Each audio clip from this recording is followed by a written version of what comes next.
Assalamualaikum warahmatullahi wabarakatuh. Waalaikumsalam.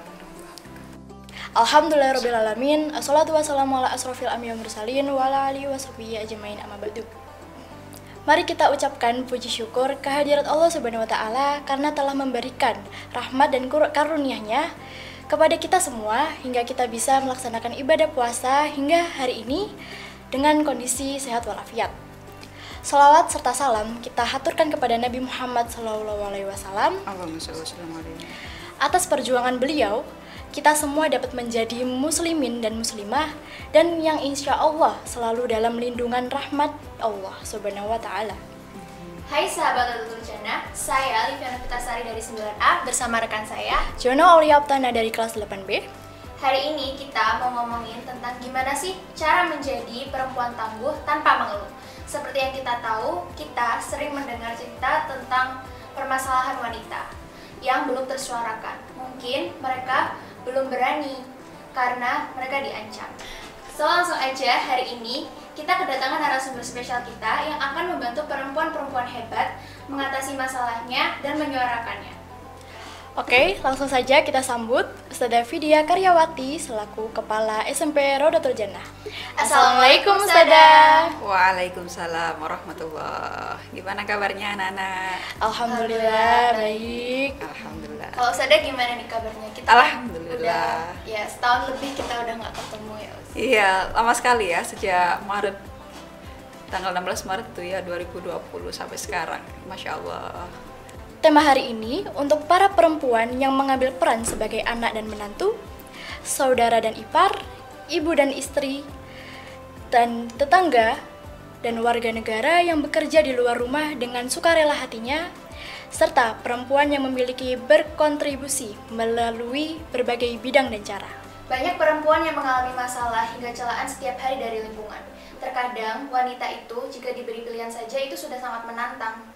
Mereka lebih menggunakan perasaan mereka sehingga mereka selalu merasa bersalah. Padahal wanita itu memiliki tujuan yang mulia. Nah, di pembahasan pertama ini, saya akan menanyakan sesuatu nih, Us. Apa sih, Us, wanita tangguh itu? Apakah wanita itu bisa disejajarkan oleh lelaki yang karena perempuan itu memiliki ketangguhan tersebut? Oke, terima kasih. Masya Allah, pertanyaannya yang luar biasa ya. Definisi tangguh di sini itu apa ya? Kalau biasanya kita menyebut tangguh itu kan secara fisik ya. Apa yang nampak di hadapan kita itu biasanya disebut dengan tangguh. Tapi bukan hanya secara fisik saja yang dimaksud dengan tangguh di sini adalah bagaimana seorang perempuan itu bisa benar-benar berkontribusi dengan situasi, dengan kondisi yang ada, bisa tetap bertahan, tetap kuat bagaimanapun keadaan dan situasinya. Terus apakah lelaki itu bisa sejajar dengan perempuan ya? Ketika mengatakan ada definisi tentang perempuan tangguh. Kalau untuk pekerjaan bisa jadi sejajar atau bahkan lebih dari seorang laki-laki karena tergantung dari kompetensi yang dimiliki oleh perempuan tersebut. Tapi kembali lagi, ar-rijalu qawwamuna 'alan nisa, bahwa lelaki adalah pemimpin bagi seorang perempuan gitu. Kita ketahui kebanyakan orang itu menilai wanita tangguh itu selalu yang berkarir, iya nggak sih? Iya, padahal wanita yang memilih untuk menjadi ibu rumah tangga itu juga tangguh, apalagi seorang single parent. Nah itu gimana sih Us, agar semua orang tuh sadar akan hal itu? Ya, saya sepakat ya ketika banyak sekali orang mengatakan bahwa wanita tangguh itu seorang wanita karir. Itu ya, memang yang ada di masyarakat sekarang seperti itu. Tapi kalau kita tidak mau memungkiri ya bahwa sebenarnya yang identitas atau label untuk perempuan tangguh itu pantas untuk ibu rumah tangga atau single parent. Yaitu yang disebut dengan perempuan tangguh. Karena apa? Karena kalau untuk menjadi seorang wanita karir ya, kalau seorang wanita karir itu mungkin hanya beliau bekerja selama 8 jam gitu ya, 8 jam atau 9 jam ketika di kantor. Tapi kalau untuk menjadi seorang ibu rumah tangga, meskipun tidak ada label ya bahwa bekerja di suatu tempat atau di kantor mana, tapi beliau di rumah dari pagi sampai dengan malam dan melaksanakan semua tugasnya gitu ya, mulai dari mengurus anak, menyiapkan untuk suami, makan malam, tidur dan sebagainya. Itu yang disebut dengan perempuan tangguh ataupun wanita tangguh. Itu sih kalau menurut Ustadzah. Ya, Nah, caranya bagaimana sih orang-orang biar bisa menyadari tentang hal itu? Ya tentu saja kita sebagai seorang perempuan membuktikan bahwa seorang ibu rumah tangga itu merupakan wanita tangguh. Kita harus menghargai dari diri kita sendiri. Kita menghargai orang-orang tua kita, ibu kita yang di rumah, itu caranya ya. Nah, Yang ketiga, kita mau membahas tentang kekerasan nih, Us. Seperti yang Ustazah ketahui, sampai sekarang kekerasan itu masih ada. Padahal sudah banyak sekali edukasi tentang kekerasan terhadap wanita. benar sekali ya. Kekerasan terhadap wanita nggak bisa dibungkiri, itu tetap bisa kita lihat di fenomena sekarang ini, meskipun edukasi sudah diberikan kepada perempuan. Kenapa kok hal itu bisa terjadi? Kalau menurut Ustadzah itu karena memang si perempuannya, karena kita sebagai seorang perempuan tersebut kita tidak mempunyai bekal ilmu yang cukup tentang bagaimana melindungi diri ya, tentang melindungi diri terutama tentang bagaimana menjaga perasaan, tidak mengutamakan perasaan, tapi bagaimana tetap menggunakan logika kita. Meskipun itu tidak baik ya, maka kita harus berani mengatakan bahwa itu tidak. Kalau memang itu baik, maka katakanlah. Ini yang menjadi salah satu kuncinya bagaimana kekerasan itu bisa habis ataupun tidak ada gitu ya.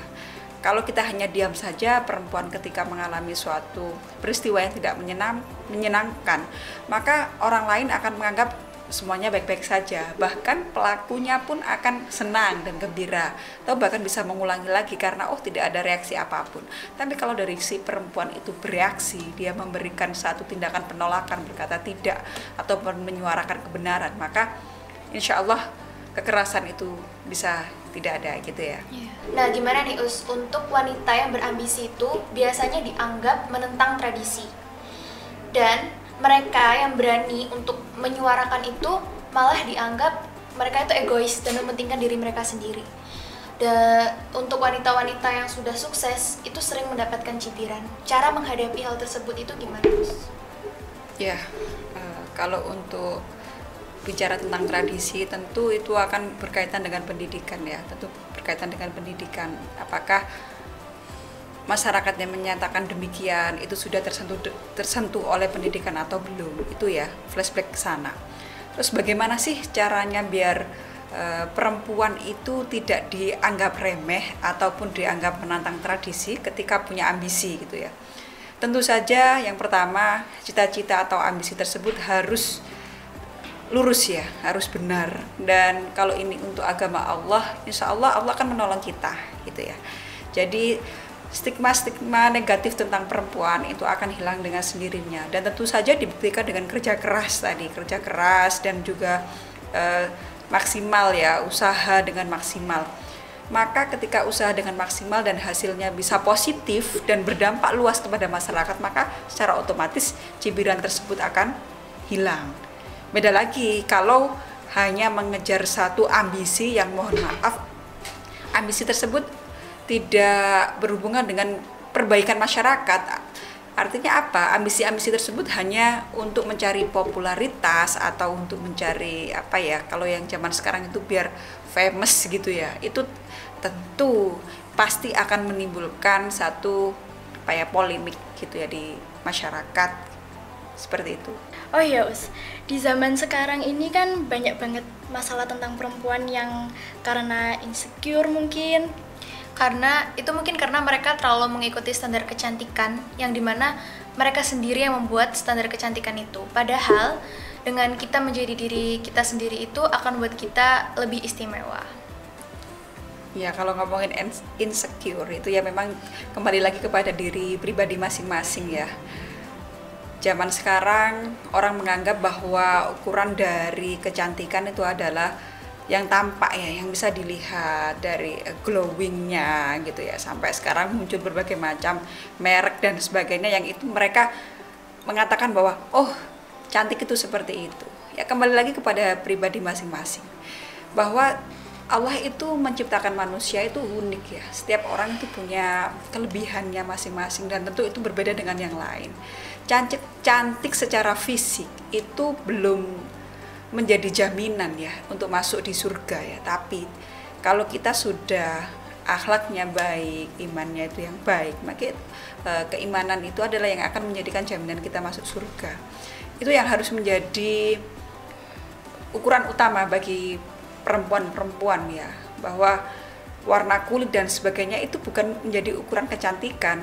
Kalau di ajang Miss World itu kan brand beauty and behavior ya. Terus terang Ustadzah itu tidak sepakat dengan hal itu. Tetapi yang paling penting di sini adalah inner beauty, bagaimana dari dalam diri kita cantik dan itu akan terpancar keluar. Kita bisa memberikan aura-aura positif kepada masyarakat, kita bisa berkontribusi yang baik dengan masyarakat. Itu kalau menurut Ustadzah. Terus nih tentang good looking. Kebanyakan orang itu pasti lebih mengutamakan yang namanya good looking, kan? Iya, padahal dengan kita good attitude itu bisa membuat kita terlihat lebih elegan. Nah, itu gimana sih biar kita bisa lebih mengutamakan yang namanya good attitude daripada good looking? Ya, itu kembali lagi kepada mindset ya, mindset dari masyarakat itu sendiri. Yang sekarang lagi tren adalah good looking dan sebagainya, feeling good gitu dan sebagainya ya, itu ya yang sekarang lagi tren di masyarakat. Nah, kembali lagi pada pribadi kita masing-masing. Apakah kita mau melihat seseorang itu hanya dari segi fisiknya saja, segi dari yang di luar saja, atau lagi dari dalam gitu ya. Dan kita sebagai seorang perempuan harus mempunyai prinsip ya. Di sini harus mempunyai prinsip bahwa yang lebih utama itu adalah attitude. Karena attitude itu yang akan membawa kita ke surga. Attitude itu yang paling dinilai oleh masyarakat. Percuma kan wajahnya cantik, terus glowing dan sebagainya, tapi nggak sopan kayak gitu. Pasti orang lain akan menilai dengan hal yang sama kan. Wah, ini nggak bagus pasti gitu. Ya, kita harus semangat untuk tetap good attitude. Tapi sebagai seorang muslim, kita harus good looking juga loh. Good looking dalam arti apa? Gini, di sini adalah seorang muslimah ya. Ini harus rapi, harus terlihat indah gitu ya. Jangan sampai malah keindahan tersebut yang di luar syariat, itu pasti ya. Terus jangan sampai juga kita muslimah terus identik dengan yang kumuh-kumuh, yang kucel, itu perempuan gini-gini, itu pasti akan membawa stigma yang negatif juga pada masyarakat. Kalau kita menghiasi diri kita dengan hal yang positif, kita attitude-nya baik, terus penampilan kita itu juga sopan, rapi, bersih, tentu itu akan seimbang gitu ya. Nah, yang terakhir nih kira-kira siapa sih sosok yang menjadi panutan Ustadzah untuk menjadi perempuan yang tangguh? Ya, tentu saja kalau untuk perempuan menjadi panutan saya adalah ibu saya, karena beliau adalah sosok perempuan tangguh yang membesarkan anak-anaknya penuh dengan cinta kasih ya, itu, dan didampingi tentu dengan ayah saya, itu ya perempuan yang menjadi idola saya. Dan tapi ya anak-anak ya, di sini kita tidak terlepas dari yang namanya Khadijah Al-Kubro. Beliau adalah panutan bagi seluruh muslimah yang ada di dunia khususnya ya. Beliau adalah sosok perempuan tangguh, contoh nyata bagaimana beliau seorang saudagar kaya yang mendampingi suami beliau baginda Rasulullah Shallallahu Alaihi Wasallam dengan segenap hati, segenap jiwa, dengan seluruh hartanya. Beliau rela menyumbangkan untuk dakwah Nabi Muhammad Shallallahu Alaihi Wasallam. Itu adalah contoh perempuan tangguh. Masya Allah. Dari obrolan kita hari ini dapat disimpulkan bahwa kita harus menjadi diri sendiri. Harga diri itu penting bagi perempuan dan itu tidak berasal dari orang lain, melainkan dari bagaimana cara kita mengenal diri kita sendiri. Kita harus percaya diri akan apa yang ingin kita impikan dan cara melakukannya. Mendekatkan diri kepada Allah adalah yang utama. Kita sesama perempuan harus saling bergandengan tangan dan jangan saling menjatuhkan. So girl, you deserve to be appreciated. Sebelum closing nih Ustadzah ada nggak sih kalimat-kalimat motivasi untuk perempuan-perempuan yang tangguh di sana? Oke, ya. Kalimat motivasi untuk perempuan-perempuan bahwa perempuan adalah wanita yang paling mulia karena Al-Quran mengabadikannya dalam Quran surat An-Nisa. Gitu ya. Nah, sahabat Rotul Jannah, bagaimana nih? Sudahkah kalian menjadi perempuan yang tangguh? Jika belum, mari kita bersama-sama belajar untuk melakukan perubahan menjadi perempuan-perempuan tangguh sejak dini, agar kedepannya kita bisa menjadi perempuan-perempuan yang tangguh. So girl, you deserve to be appreciated. Sampai jumpa di podcast Ramadan series berikutnya. Wassalamualaikum warahmatullahi wabarakatuh. Waalaikumsalam warahmatullahi wabarakatuh.